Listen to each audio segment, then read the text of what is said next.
What's going on, ATL sports fans? This is your boy DA with DA ATL Sports. Before I get started, reason why I haven't been making any highlight reels or shorts or even doing any shows, simply because about 2 months ago my pop died, and it's been kind of tough for me and my family, just trying to recover from that shocker, but he was sick, had a lot of stuff going on with his health, and I'm just happy we don't have to watch him suffer anymore, right? So with that being said, this is going to be my first actual show that I'm doing. Tonight we're going to be covering the Atlanta Braves. We're going to talk about the Georgia Bulldogs versus the Alabama Crimson Tide tomorrow night on ABC. Just talk a little bit about that game, the magnitude, what it means for both programs, what it means for the rankings going forward. And we also going to cover a little bit on the Atlanta Falcons, but we may not talk about the Atlanta Falcons until tomorrow, because I'm going to be having a thing where I'm doing shows maybe on I don't have my schedule yet, but I will be on Fridays. I will be on Saturdays early, prior to the college football matchups. Try to be on before big noon, whomever is playing. But I want to be more involved with the actual shows, for people that need a little bit more information. But first of all, shout out to the 95 North Sports crew with Antoine Smitty-Smith, Chris Tip Moore, and my boy Berto, man. Those guys have been doing their things for years. They're getting those subs up, man. If you want good content, I want to say factual information when it comes to salary cap, trades, just information about Atlanta Falcons, Atlanta Hawks, Atlanta Braves, more even college sports. Most of those guys are Georgia Bulldogs fans. If you want any real content, any real information, solid sports talk, I recommend the 95 North Sports crew, who also, inspired me to start my own channel. And like I said, I haven't been doing anything lately because my father did pass away 2 months ago, and that was tough on me. But like I said, we're going to get up into it. Once again, thank you for tuning in. At this time, like and subscribe. I'm trying to get my followers up so I can start to go live. Maybe do what those guys do, go live videos, get in touch with Hall of Famers, legends from the Atlanta Falcons, actual sports broadcasters from the Atlanta Hawks and all major sports. Like I said, I look up to those guys. And with that being said, let's get up into this show. Like I said, guys, we're going to start off tonight with the Atlanta Braves. But first, we're going to talk Mets and Brewers, right? We know that the Brewers are still battling to get that second place spot from the Philadelphia Phillies. They're one of the three division clinchers. We know the Dodgers, the Phillies, and the Brewers have all clinched their divisions prior to the last week of the season. So it's going to be a lot of good baseball this weekend. Now with the Mets, the Mets and the Braves pretty much control their own destiny. One of these teams is going to make it into the postseason, and it's a possibility that both teams can make it into the postseason, just depending on what happens with the Arizona Diamondbacks this weekend, right? But we're not going to focus too much on the Diamondbacks. We're going to talk Atlanta Braves and Atlanta Braves and New York Mets. Now tonight, the Mets are starting a 3-game series against the Milwaukee Brewers. Now the Milwaukee Brewers still going to have their starting rotation in terms of their hitters. They're also going to have Frankie Montas on the mound tonight, a guy who went 7-11 this season, 4.85 ERA, which is kind of, around above the league average, 142 strikeouts, a guy who's been fairly good all year. Sean Manaea from the Mets has been 12-5 on the year, 3.29 ERA, which is damn good, and 183 strikeouts. So both teams have great pitchers on the mound tonight. Pretty much the lineups are the same. Lindor will be leading off for the Mets. We have Terrain leading off for the Brewers. Both of these teams are pretty much in playoff mode right now, but without the Brewers fighting for a spot. As I said, the Brewers have already clinched. They're in the playoffs, hands down, but they're still battling with the Phillies for that last spot. I do think the Phillies may lock it up this weekend pretty much. But like I said, this is going to be a series to watch as well due to the fact that the Braves have an important series this weekend starting off with the Kansas City Royals. Now, we will see Max Fried on the mound tonight, right? We'll see Max Fried versus Bobby Singer. Bobby Singer 9-9-12 this season, 3.73 ERA, 165 strikeouts. Max Fried doesn't show us they are 10-10 this season, 157 strikeouts. And the lineup for the Braves is pretty much the same. You got Harris, Albies, Ozuna, you got Matt Olson, Jorge Soler hitting fifth, Laureano, Sean Murphy's in the lineup again tonight, Urshela and Arcia. The Braves right now control their own destiny as well. Looking at the situation, the Atlanta Braves are 1 game behind the New York Mets in overall wins and losses. But on the flip side, the Atlanta Braves are also 1 game over the Mets in head-to-head battles this season.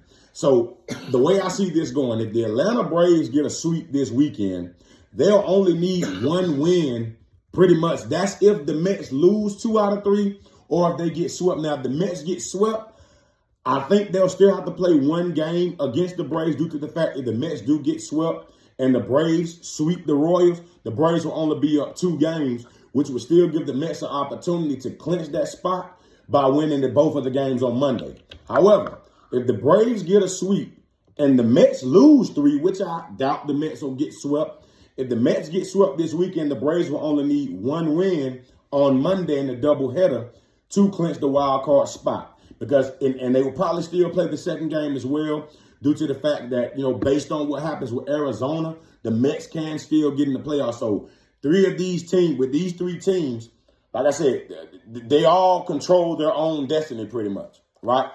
If you win, you're in, right? But like I said, now the Braves have a better opportunity than the Mets due to the fact that they are up 1 game. They are playing a less, the Kansas City Royals has a great team too, don't get me wrong. They're not making the playoffs. They have a great lineup. They have a great pitching rotation. They just came up short this year in terms of wins and losses and with a lot of key injuries, right? But I do believe that if the Braves can get 2 out of 3 or if the Mets get 1 out of 3, and Milwaukee, it's still going to come down to those 2 games.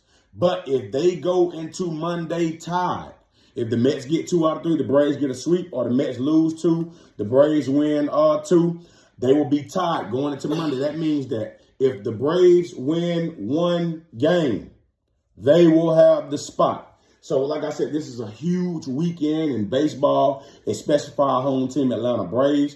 I wish the best for the Braves, and it's going to be great to see the Atlanta Braves in the postseason.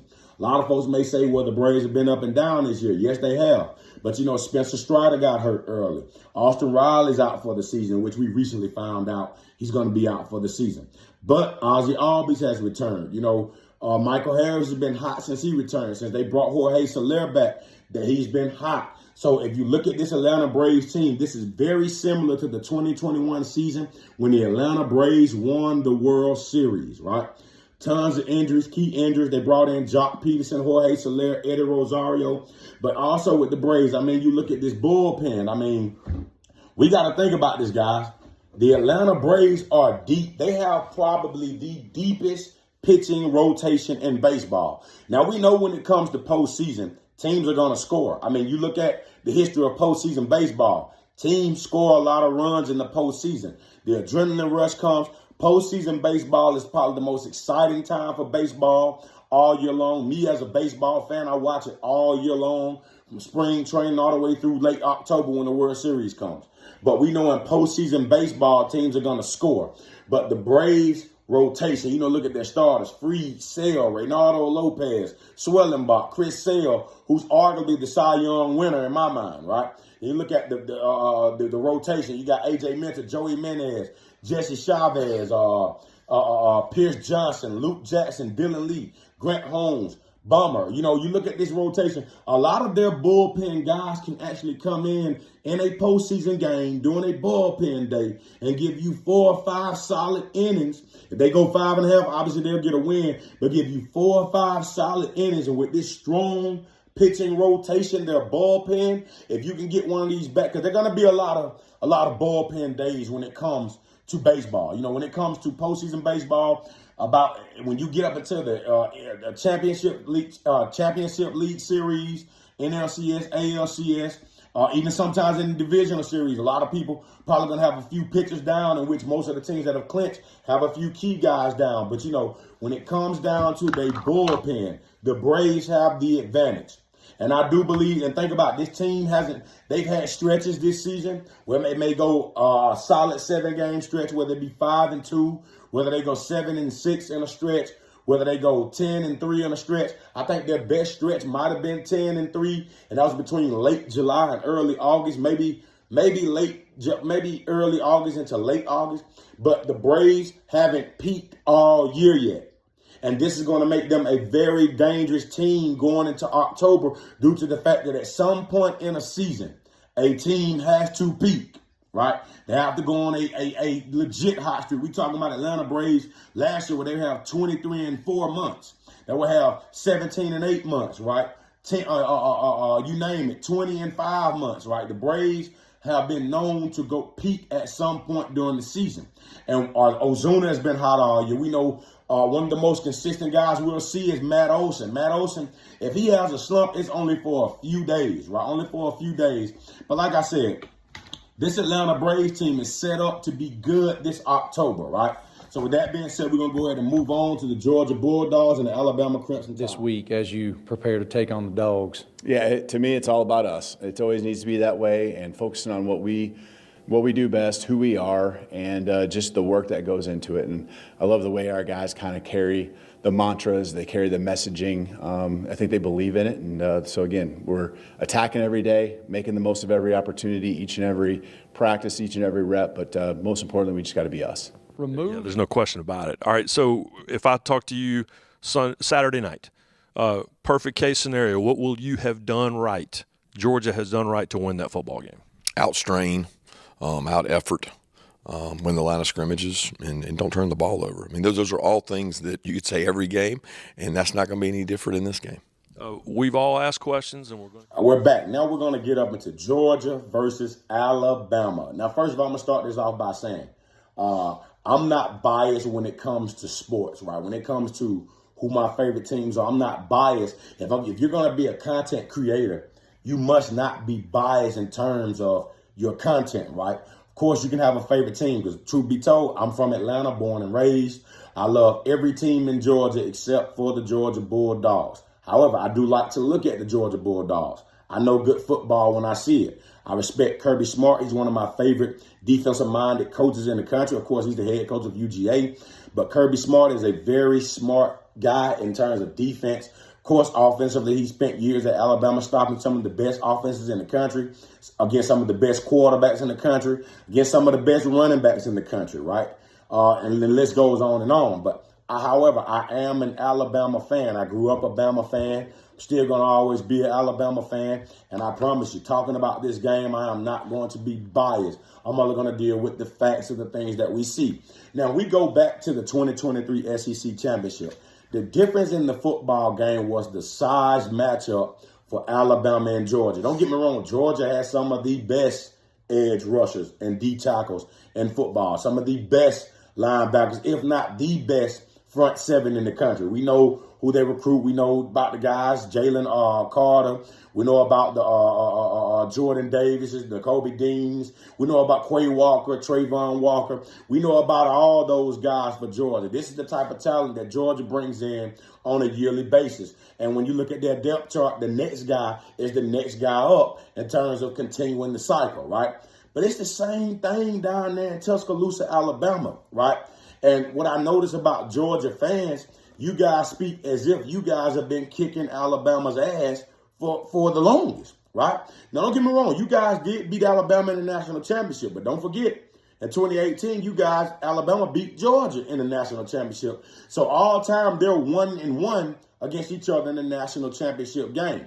I do believe if Bama had Jamison Williamson and John Mechie in that game, I'm not saying Georgia wouldn't have won the game, but I think it would have been a lot better for Alabama in that stage. Go back in history, 2012, the SEC Championship. I think Aaron Murray, right, had a chance to win the game. Georgia didn't spike the ball for whatever reason. Georgia lost that football game. And also, you go back to the year Tua was starting in the SEC Championship when he got benched. But Jalen, I want to say that. And Jalen Hurts actually ended up coming in to win that football game, right? So when you look at the history of these teams, we just look at the last 4 matchups. Georgia was up in every matchup against Alabama, right? You go back to the 2020 game in Tuscaloosa, which was a seesaw battle, right? But for the most part, we know that Alabama has the edge over Georgia, right? And I do believe in terms of O-line and D-line, these guys are dead even, but the difference is, right? I think athletically, Georgia can play with any offensive line in the country, right? Alabama can play with any D-line in the country, and I think O-line, D-line-wise, with Alabama being on offense, Georgia being on defense, I believe that Alabama has the edge in that matchup. Those guys are big, they're fast, they're agile, right? I mean, you're talking about freak of natures as athletes, right? Let's talk a little bit about this Alabama offensive line depth chart. Let's talk a little bit about it. Let me go up here real quick. Let's just talk. You're looking at right tackle. I think Formby Wilkins is going to start because Elijah Pritchett, I think, is hurt. Then you got Jaden Roberts at right guard. You got Parker Brailsford at center. You know, a guy who's been there, a veteran guy. Most of these guys are veteran. You got Tyler Booker, who's a junior, another veteran guy. You got Caden Proctor, right? So when you look at this offensive line, I think their size average, they're bigger than the Dallas Cowboys offensive line. Let's go to the defense side of the ball. A lot of guys came back from last year, right? Big Tim Keenan, right? Tim Smith, two big guys that have been great. At their time at Bama, Quay Russaw, which is their Wolf linebacker, otherwise known as the Wheel linebacker. Jaheed Campbell, who's the Mike. Deontay Lawson, who's their Sting guy. He's kind of like a hybrid Mike Sam linebacker in a sense. They can line him up anywhere. Then you got Damani Jackson, who's another great linebacker. Then we get to the secondary. You got, of course, Malachi Moore, who's in grad school, has been at Bama his entire career. Guy who's made plays, forced turnover, big tackles for loss, has sacks in his career. Keon Sal, Xavier Brown, and Devontae Smith. Right, I'm going to tell you something. And let's go over to Georgia, right? Look at Georgia. Same thing defensively. You got, big Mikael Williams at the DN, Nazir Stackhouse, Christian Miller. These guys are also stacked as well. C.J. Allen at linebacker. Chaz Chandler at that Jack, otherwise or Joker linebacker. You look at Julian Humphrey at the right corner, free safety. Dan Jackson, Malachi Starks, who are arguably probably the best safety in the country. Him and Malachi Moore, in my opinion, will finish top 2. Or if not top 2, both of those guys will be in the top 10 when the season ends, right? Then you got Dalen Everett, another great cornerback in the country. So when you look at these teams, right, it's not about the actual skill players. It's not about that. This game has never been about that when it comes to Alabama and Georgia. There have been a lot of close games, but the difference in this game has always been up front. The year Georgia won the national championship against Bama, they overpowered their offensive line. Big Jalen Carter, Jordan Davis, Quay Walker, Trayvon Walker, Nakobe Dean. That was a load to deal with, right?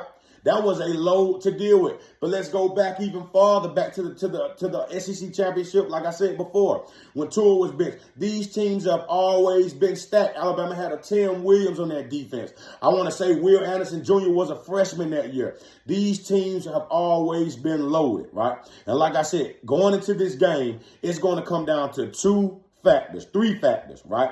Now, a lot of folks think that because Kalen DuBois knew that, this guy that Kirby automatically has an advantage, right?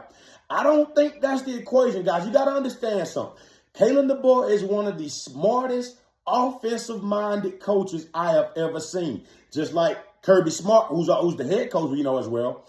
And, think about Mike Bobo. These guys do great at what they do. They're great at what they do. But when you look at this game, it is offensive guru versus defensive guru in terms of the head coaches, right? And I'm going to tell you guys something. You can sit up and say Bama. A lot of folks said Bama was going to start off 0-3. A lot of folks said, they struggled with USF. Well, they struggled with USF last year, and they still beat Georgia in the SEC championship. A lot of folks are saying Georgia's out bad because they struggle with Kentucky. Remember, Kentucky is still an SEC team. Kentucky is a team that plays Georgia tough every single season. Every year, Georgia's going to get everyone's best shot. Alabama's going to get everyone's best shot, right? So when we look at this, I'm not going to allow this Kentucky and Georgia matchup to make me believe that Bama just has a super advantage. But what I will say, both teams are 3-0. Both teams have Heisman caliber quarterbacks. Jalen Milroe could be a Heisman favorite. Carson Beck is the Heisman favorite going into the season, in the preseason polls. But this game is going to come down to O-line and D-line on both sides of the ball and quarterback play. Now, mind you, Jalen Milroe and Carson Beck are both mature quarterbacks, right? Jalen Milroe been his third season, actually senior season, because, he sat 2 years before he actually played. But Carson Beck being a senior as well, these guys are set behind some pretty good quarterbacks. Also, we go to the offensive side of the ball, right? You go on offense. We all know about the phenomenal freshman Ryan Williams, right? We already understand that. We know about Kendrick Law. Kendrick Law made a lot of plays last year. We already understand. We know about Jam Miller, right? We also understand, Robbie Outs at tight end, C.J. Dupree, another guy who's been on the team for a while, didn't really got a lot of burn because of the previous depth. But like I said, guys, we look at who else? Justice Haynes, sophomore running back, right? So Bama has a two-headed monster at running back. And we know one thing about Georgia. Georgia is running back university, right? Trevor Etienne and Brandon Robinson. And also they have Roderick Robinson, who's also a sophomore guy who is, in my opinion, is actually good enough to start anywhere else in the country, right? So, and then you go to the wide receivers. We look at Dylan Bell, who's a good junior receiver, Arian Smith, and Dominique Lovett, who, in my opinion, is one of the best receivers in the country. So when we look at this team player for player, skill player for skill player, receiver for receiver, safety for safety, corner for corner, they are dead even talent-wise, speed-wise, knowledge of the game-wise. But the edge, in my opinion, goes to Alabama due to the freaks that they have up front on both sides of the ball. Big Tim Smith and those D-linemen for Bama, they got bigger, faster, and stronger from last year. And one thing about Georgia, they're going to be big, fast, and strong no matter what. But I'm going to play this clip that I got earlier, from looking at Paul Feinbaum's show, where they had a couple guys on there. Also looking at SEC media, that was Paul Feinbaum. But I said looking at SEC media just to see what people had to say about the game. So I'm going to play this clip from live from Tuscaloosa. Which you said a minute ago, but is it any different under Kalen DeBoer than Nick Saban? It definitely feels different in the building. I don't know if you've been down here yet since Coach Saban left and Coach DeBoer came in, Paul, but the energy is different, and it's an energy that has really empowered players to really display their personalities. Jalen Milroe told me that a couple weeks back when I sat him down here in Tuscaloosa. And the practice, though, was interesting. I really do feel like there's this misconception that because Coach DeBoer is so much more calm in demeanor, that the entire program operates on a calmer level. Look, I was in there for 2 hours in practice today, and the players never stopped moving other than about a 3-minute section in the middle of the practice when they all went and hydrated, and then they come to the middle of the field together in unison for some messaging from the coaches, and then they redisperse out to their position groups for 5 more periods. So as you can see, as he stated, there is definitely a difference in the building, but I'm going to be completely honest with you guys. I was a little worried as an Alabama fan going into the season because we really didn't know what to expect. But I was also confident because I know Kalen DeBoer's track record, going back to NAIA, going back to Fresno State. Under Kalen DeBoer, Fresno State was a high-powered offense with a lot of great players that got drafted, a few guys in the second, third round, a few first-rounders. And at Washington, what he did with Michael Penix Jr. and all those guys at Washington last year, right? He made the Washington Huskies relevant, which have always been a fairly good offensive team throughout the years. But he took the Washington Huskies to a national championship game. And knowing Alabama will not replace Nick Saban with anyone that they don't feel can get the job done, right? So we must be mindful of that, guys. Like I said, as you can see, there's not much of a difference. Actually, if you ask me, I think that this offense is going to be very scary once they truly get into midseason form. They look midseason form against Wisconsin. People say, well, they played Wisconsin. Wisconsin is a Power 4 team in the Big Ten. So regardless of them being Wisconsin, being in the Big Ten, knowing their record, they still have the same facilities. This is a marquee win for Alabama. A big win to start their Power 4 play, right? Now they're going to play their first SEC game this week. However, on the other side, the Georgia Bulldogs can win this game as well. They have the talent. They have the speed up front on offense and defense. The speed and power on O-line and D-line. The great coaching staff that Kirby Smart has at Georgia, right? So this game is going to come down to coaching and trench play. That's all it is to it. And if you ask me, I say Alabama has the edge because of the size difference from their offensive line and Georgia's defensive line. Like I said, I believe Georgia's defensive line can play with anybody in the country, but Alabama's pretty huge up front, and those guys are moving people off the ball. Now let's go to this clip from Athens real quick. It's not that it's tense, it's intense. And I think there's a difference in that. And if, it feels like Alabama several years ago in that we would go to Tuscaloosa, Marty and I would, and you're getting ready for a big game. And every game is a big game for Alabama because it's the biggest game on the opponent's schedule. And that's how Georgia approaches their schedule, and rightfully so, because in my opinion, it's one of the most difficult constructed schedules in the country. And that's kind of the air in this building right now. It's all business all the time. Right. Now we see the mindset of Georgia is this. They believe they have the toughest schedule in the country, in which they do, right? They got Texas on their schedule. They got a powerhouse Tennessee team. They play Alabama tomorrow night. Georgia is stacked, right? And no matter what people say, Bama's schedule is weak. When I look at the Southeastern Conference, there's no such thing as a weak schedule. This is why Southeastern Conference teams pretty much get automatic bids, because the level of play in the Southeastern Conference has been far beyond conference play of other teams, right? We know we see Bama and Georgia a lot, but if you look at the SEC as a whole, there have been several SEC, well, not several. We have had a couple teams like other than Bama and Georgia, LSU is probably the only team that's won the SEC other than Auburn in 2014. But for the most part, this is a very competitive league. And on average, they have at least 3 teams in the top 15 finishing every season. Sometimes maybe 4 teams, right?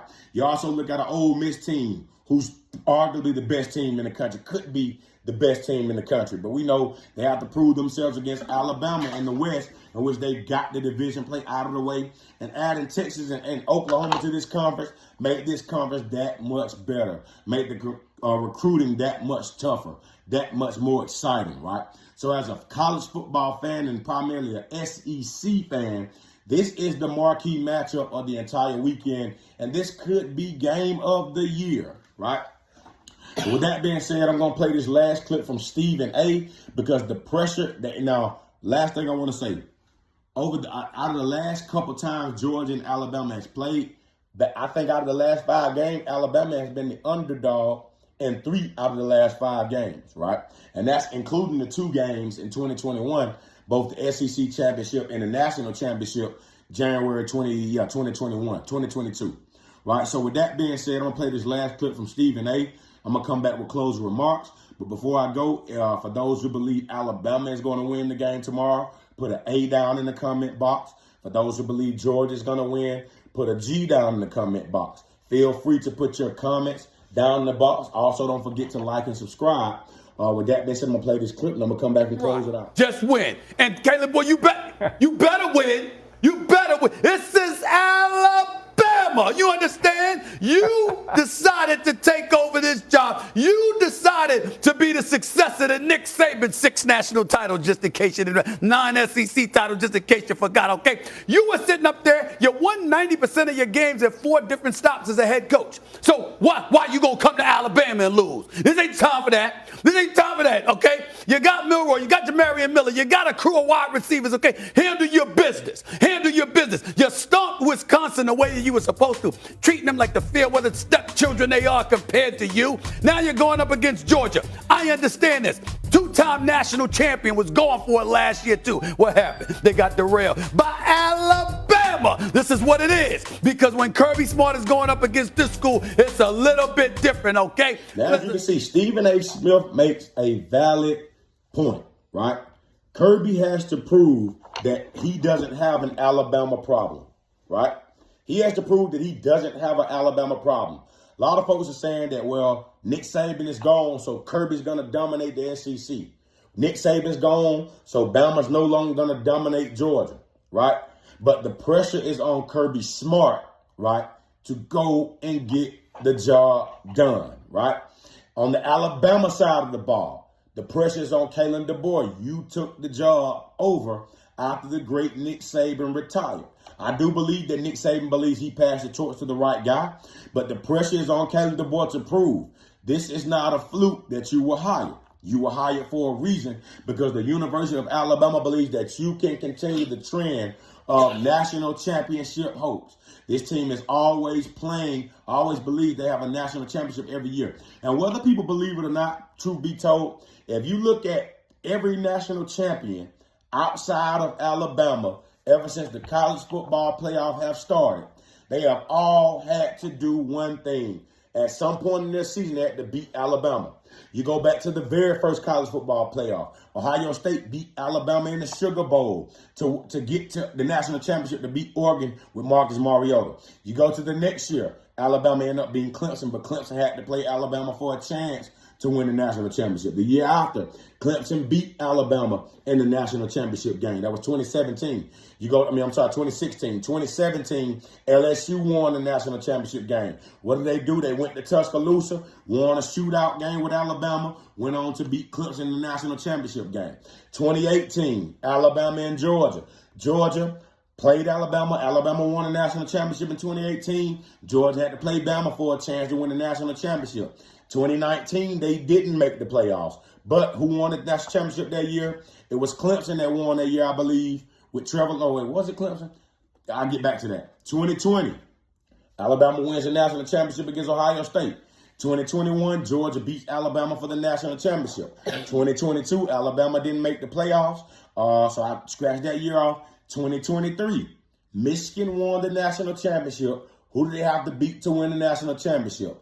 Alabama. So 8 out of the last 11 college football playoffs going into this season, which will make the 11th, even with the start in 2014, and this been, even though it's 10 years ago, this is the 11th season after, because you have to count this year.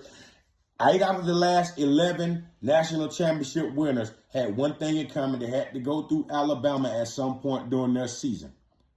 So if Kirby Smart's going to consider himself the best coach in the conference, he has to prove that he doesn't have an Alabama problem.